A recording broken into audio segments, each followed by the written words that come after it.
Hi, everyone. Judge Andrew Napolitano here for Judging Freedom. Today is Tuesday, June 4th, 2024. Colonel Douglas Macgregor joins us today. Colonel Macgregor is joining us by telephone because of traveling and other issues. Colonel, always a pleasure, my dear friend. Thank you very much for joining us. Since last we spoke, the United States and the West have been unambiguous in their public announcements about permission for the Ukrainian military to utilize Western offensive weaponry to land in Russia. And obviously, there are Western personnel participating in this. The Russians have been unambiguous in warning the Americans and the Western Europeans of the likely consequences of this. In your view, how dangerous is this decision by President Biden and other Western leaders to allow and to announce publicly that they're allowing the use of their offensive weaponry to attack Russian facilities inside Russia? I would say that we in the United States and our allies in Western Europe are in very grave danger of sliding into a collision with Russia that could result in more than just a high-end conventional conflict. It could actually escalate to the nuclear level. And we have not seen anything like this, certainly since 1963, when, of course, we were infinitely better prepared and better equipped to deal with it. Today, we are not. And this is a very dangerous point in the history of the United States and Western civilization. Colonel, is the mainland of the United States, am I in New Jersey or others on the East Coast of the United States in jeopardy as a result of this decision by President Biden and its likely execution by the remains, whatever remains of the Ukrainian military? Yes, I think we have to assume that if we continue down this path of attacking Russia, that we could easily end up in the crosshairs of Russian forces. Now, those could begin with conventional weapons, but it would seem almost inevitable that if you involve Russia proper and the United States, that it could escalate to the nuclear level very quickly. Does the West understand that it is attacking vital interests in Russia?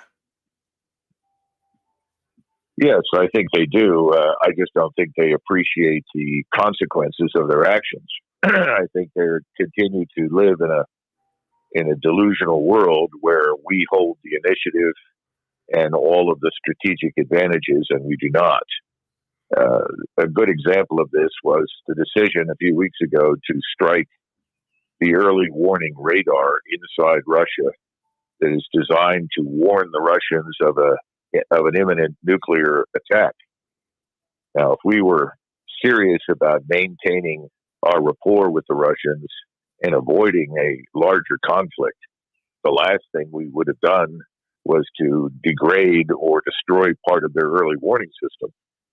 When we did that, that suggested to the Russians that they could very well be in receipt of a nuclear missile attack, and they would not have accurate warning depending upon the ability of other radars to pick up and cover areas that were covered by the one that was destroyed.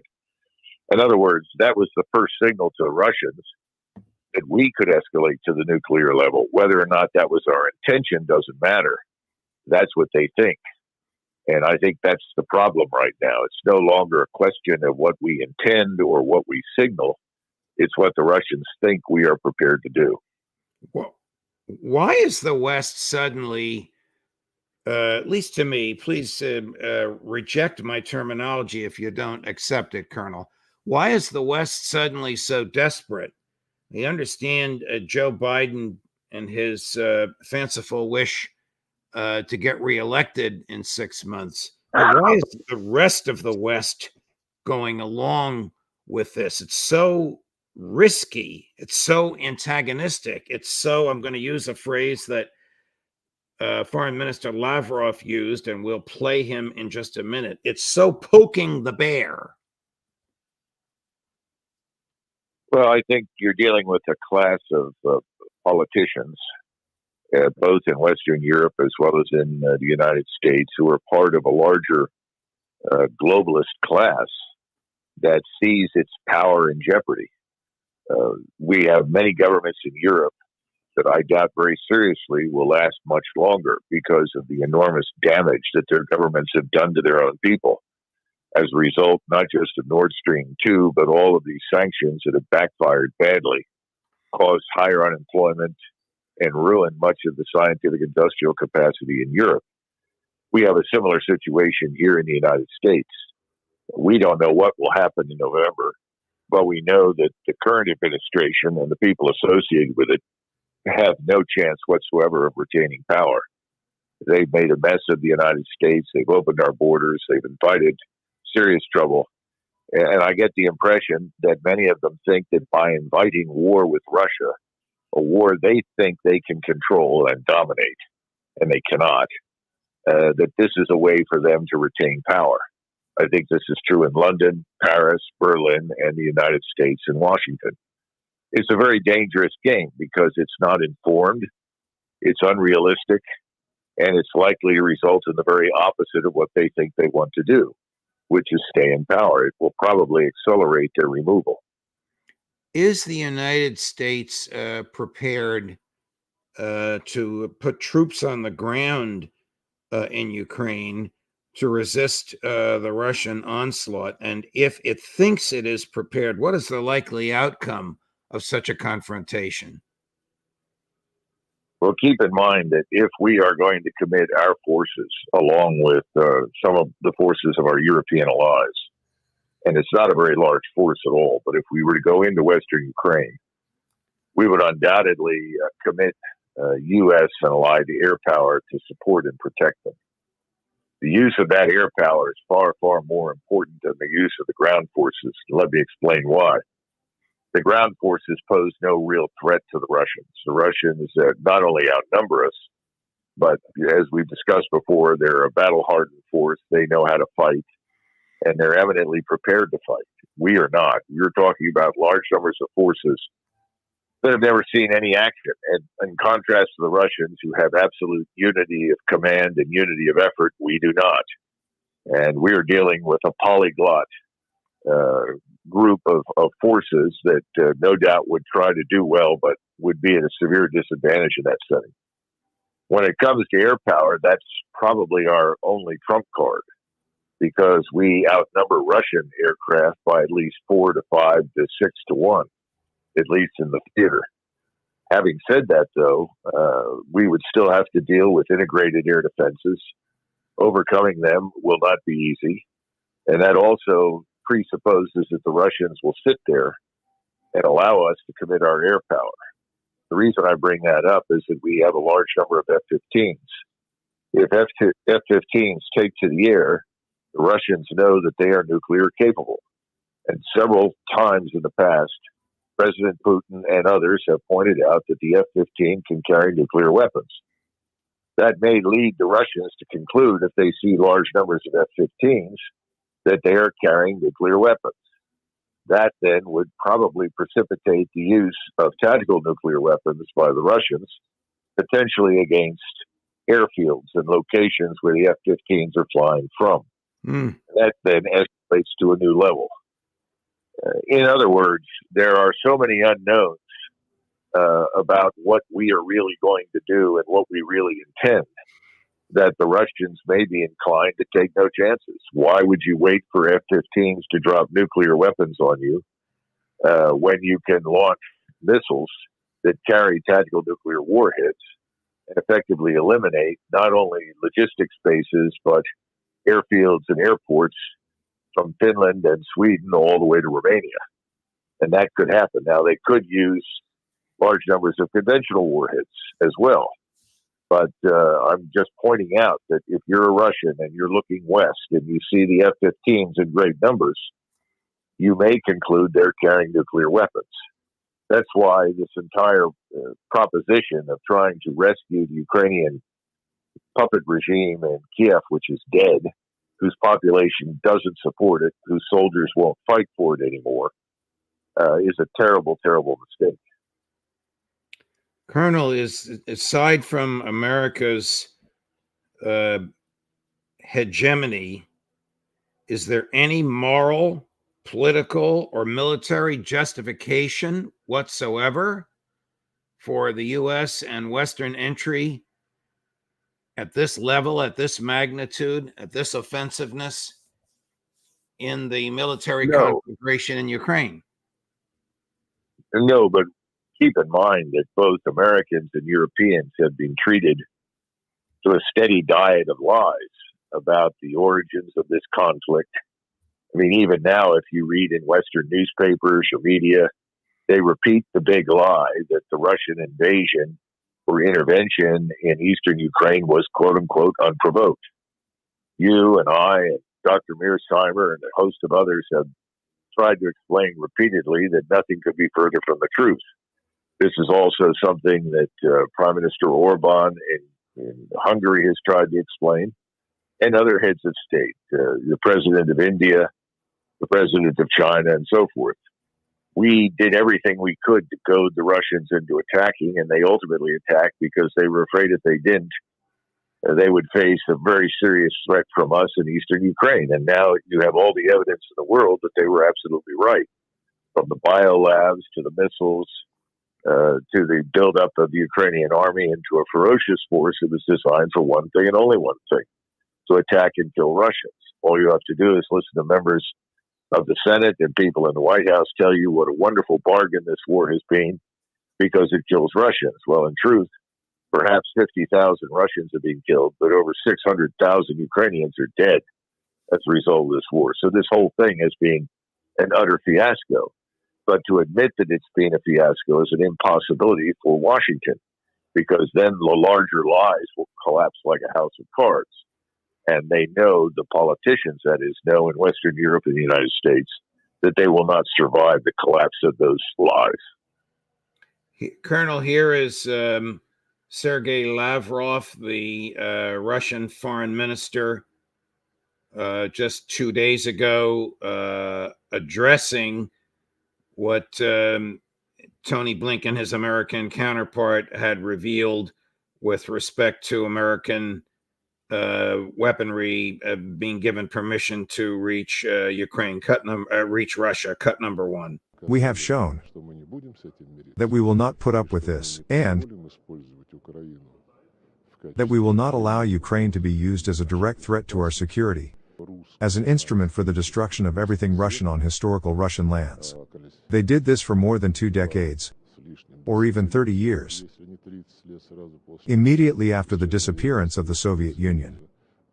Their goal was to destroy everything Russian, from the language to the government in this territory, which they wanted to take for themselves. And they were counting on it. But as always happens, if they wake up the Russian bear, then our people have united like never before. These are not empty words. We saw this during the Russian presidential elections. The Nazi regime continues to use Western weapons to attack civilian targets, towns, and cities.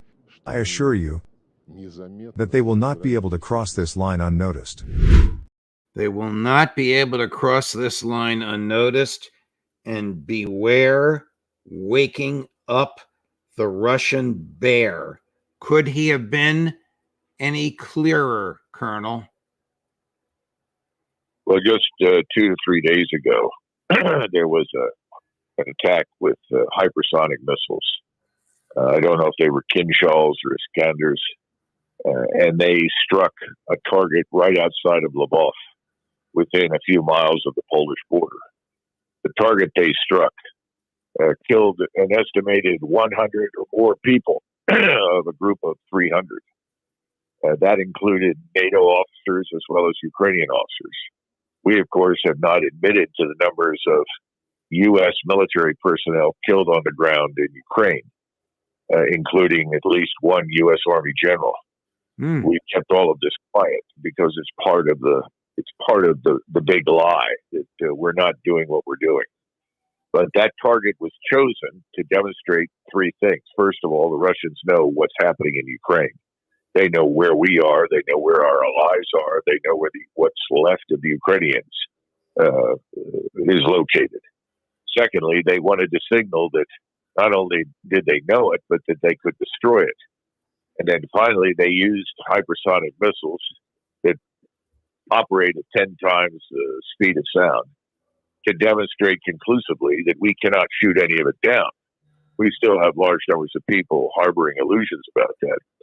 And even the British, in a report published by RUSI in London, which hasn't been very truthful or helpful lately, did point out that right now, with the air defense capabilities that we have in Europe, not just ourselves, but also the Europeans, that we can protect at most only 5% of the infrastructure committed to military use in Europe. We can't protect our own infrastructure. The forces we have on the ground are too small, too vulnerable. And the air power we have, though very large, still has to fight its way through and will potentially signal what I mentioned before, the potential use of nuclear weapons against the Russians. He's saying that we're not going to wait around to find out what it is that you really want to use against us. Right. What he is saying is, if you move in these directions, we will attack you decisively, and you will be at war with Russia. And I think we have to assume that that will inevitably also at some point include China. There is no incentive for anybody to sit around now and wait for the United States or its surrogates to attack them. Those days are over. Here is another statement from Foreign Minister Lavrov. It's a full screen, so we're posting it, and I will read it for you. He said this last week on Thursday. We do not rule out additional steps in the sphere of nuclear deterrence because our command centers and the locations of our nuclear forces will be in range of American forward-based missiles.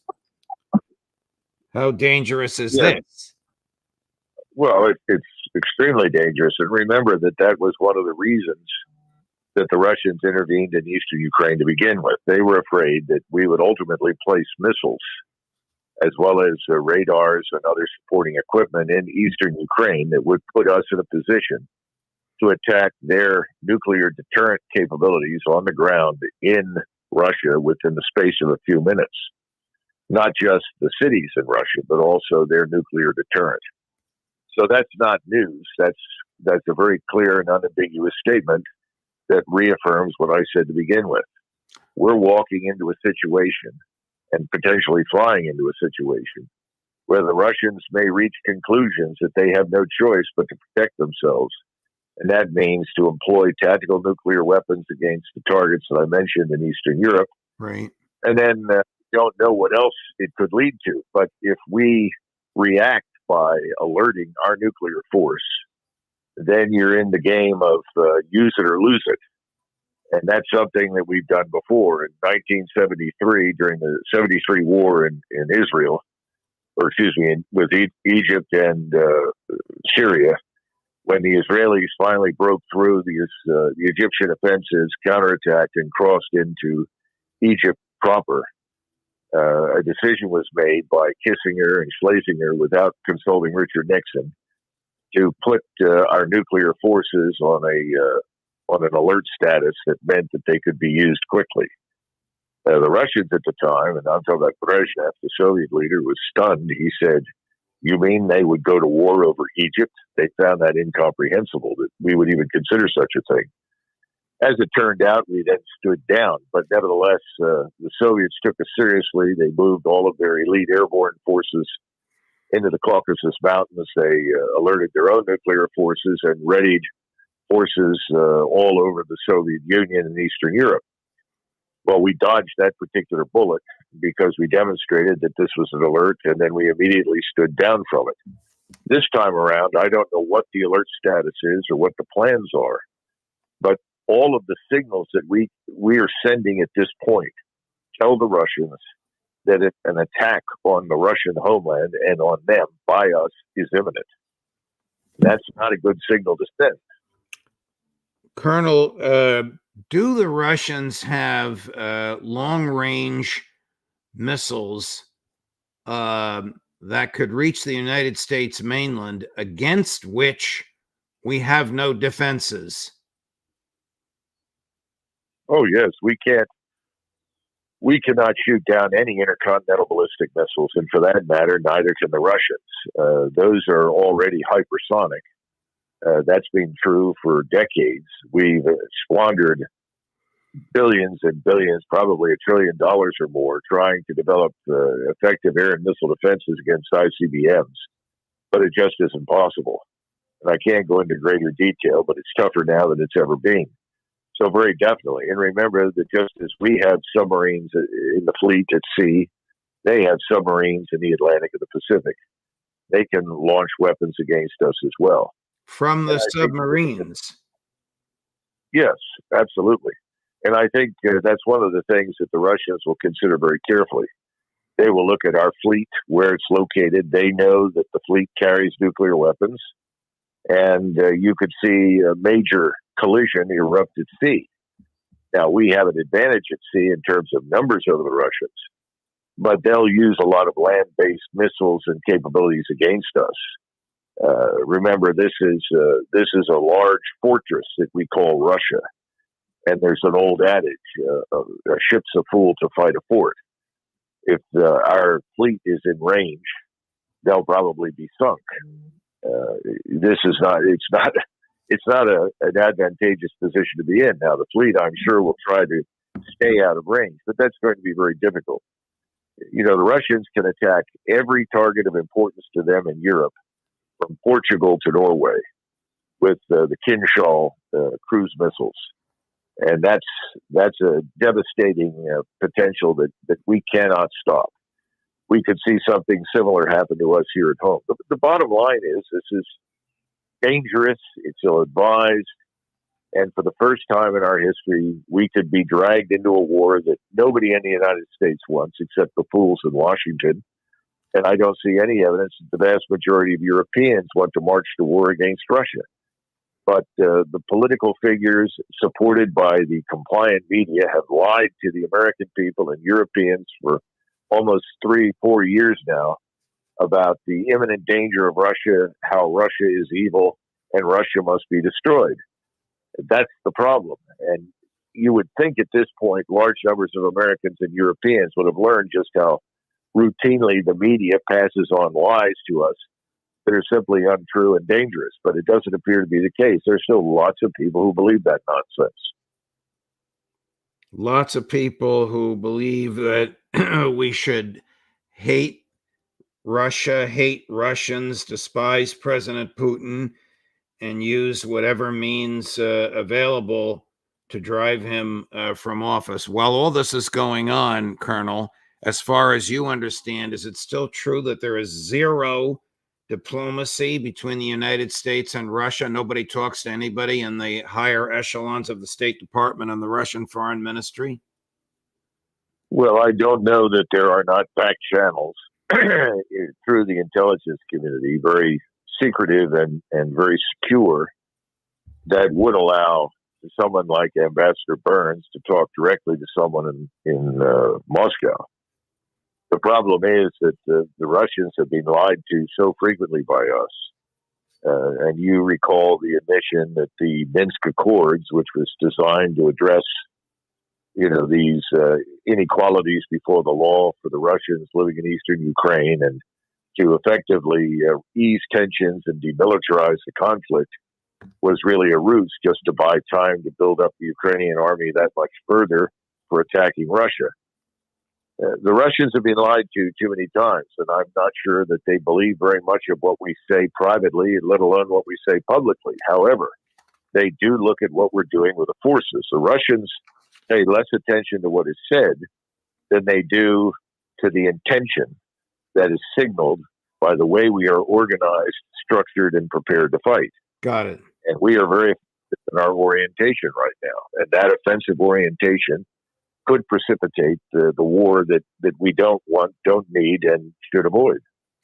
Colonel, I want to ask you before we go one or two questions about, excuse me, the latest in Israel. But before we do, I would like to play President Putin's warning to NATO of May 28, just a few days ago, and ask for your comments on it. There's an English translation. Representatives of NATO countries, especially in Europe, especially in small countries, they should be aware of what they are playing with before talking about striking Russian territory. In general, this constant escalation can lead to serious consequences.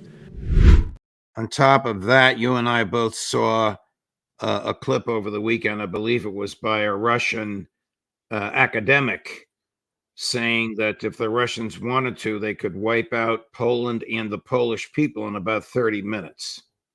Your thoughts? Well, President Putin is talking specifically about Finland, the Baltic states, yes, Poland, and probably Romania. Those are the launch pads for U.S. aircraft, launching pads for potential missile strikes. And he's just telling them that if you participate in this and you support this and you provide the Americans with their access to launch these attacks against us, you risk being annihilated. That's very simple. And this is not a threat. This is a promise. Colonel, recently there have been two series of events in Israel. One got a lot more attention than the other. The first is President Biden's insistence that he is offering a peace proposal, which he says was generated by the Israelis. And there's obviously some dispute in Israel about this. Itamar Ben-Gvir says if Benjamin Netanyahu goes along with this, his people will leave the government, thereby collapsing it. The second is serious Israeli attacks on southern Lebanon and the movement of American B-52s in the area, which has gotten no coverage over here. Let's start with the first. Joe Biden's insistence that his peace proposal, blessed by him, originated with or was approved by the Israelis. Do you think this is likely to wash, or is this just a domestic political stunt? I think it's the latter. It's for domestic consumption. The Israelis, and I'm talking now about Mr. Netanyahu and his government, and they still enjoy 80+% support from the Israeli population, which Americans need to understand, as well as obviously support from the lobby here inside the United States, is determined to escalate. There's no interest in reaching any sort of solution. The notion of anything that might lead to a two-state solution is off the table. So I would simply dismiss it as a smokescreen, because it's very obvious at this point, to address the second issue, that the Israelis are preparing to attack southern Lebanon. And remember, the war over in Gaza is not over. The conflict with the Arabs on the West Bank is not over. The Egyptians are preparing to fight. I think the Jordanians are trying to figure out what they can do to stay out of everything and survive, but that seems unlikely.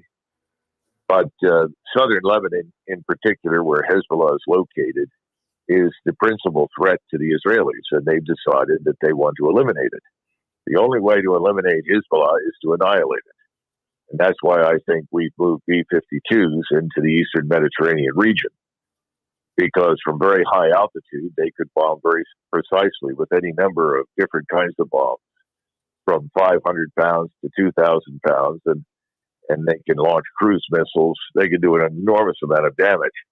And it would be necessary to do that if the Israelis are to have any chance at all of defeating Hezbollah, because Hezbollah is just that well prepared, organized, and equipped.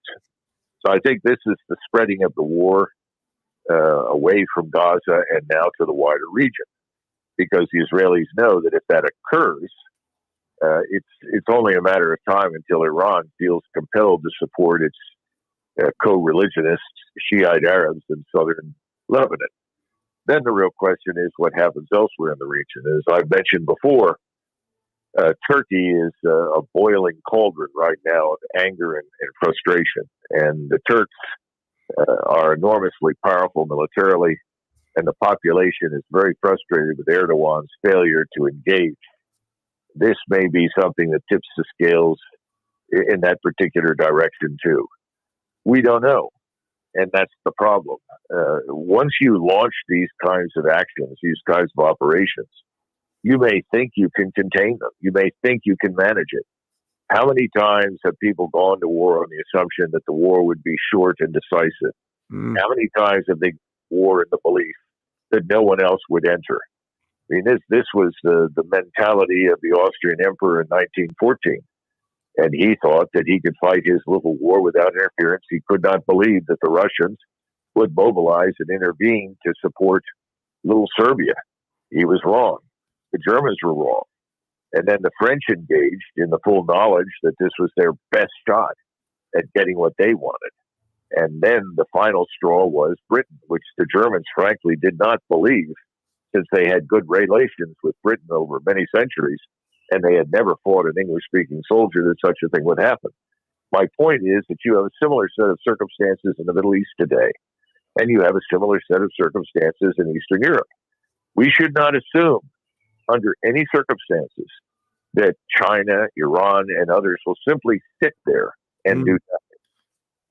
And I would also point out, I can't say with absolute certainty, but the Pakistanis and the Turks have always had a close relationship, and they have promised the Turks assistance with nuclear warheads. I would not be surprised if that agreement was finally reached and the Turks would have nuclear weapons at their disposal. The reason being that they want to make sure that the Israelis know that if the Israelis are thinking about using a nuclear weapon against them, that a nuclear weapon could be used against Israel. Not wanting to bring us back to where we started, but I must ask you this: is there not an alliance between Iran and Russia, and might President Putin even be brought into this Middle Eastern conflagration? Well, I think part of the reason that we are pressing as hard as we are is to prevent the Russians from intervening decisively to assist or support Iran or Syria. I think that's quite clear. If we can tie down Russian interests, even if it leads to a nuclear war between the United States and Russia, which strikes me as being insane, then Israel may not have to worry about direct intervention by Iran in support of Hezbollah. Look, there are no alliances in the sense that we had them in 1914. There are no immediate triggers. There are relations. Relations between all of these various nations that we're talking about have always been prickly. There is not perfect love and harmony between Iran and Russia. There's not perfect love and harmony, for instance, between us and Turkey, and so on. Right. The leaders in states will make decisions on the basis of what they think is in the interest of their countries and their peoples. Right. And I think the key right now is to understand that we are sending signals that would lead any number of potential opponents, not the least of which is Russia, to decide that they must strike or risk destruction by us. That's a bad situation to be in. Colonel Douglas Macgregor, I know you're traveling today. Thank you very much for taking the time to speak with us. This is, to say the least, profound and terrifying. It is also courageous and insightful. And only you could have delivered this with this excellence and understanding. Thank you, Colonel. All the best. Thanks, Judge. Bye-bye. Sure. We'll see you next week. I don't remember who said it, but this is a follow-up to what the Colonel said. It may have been Churchill. There are no lasting friendships. There are no lasting enmities. There are only lasting interests. We have a lot of interesting guests coming up the rest of today. At 11 o'clock Eastern, Professor Sachs. At 12 noon Eastern, Scott Ritter. What did the State Department do to him at JFK Airport yesterday? At 2 o'clock Eastern, Matt Ho. At 3 o'clock Eastern, Colonel Karen Kwiatkowski at 4 o'clock Eastern, Ray McGovern. A busy day, Judge Napolitano for Judging Freedom.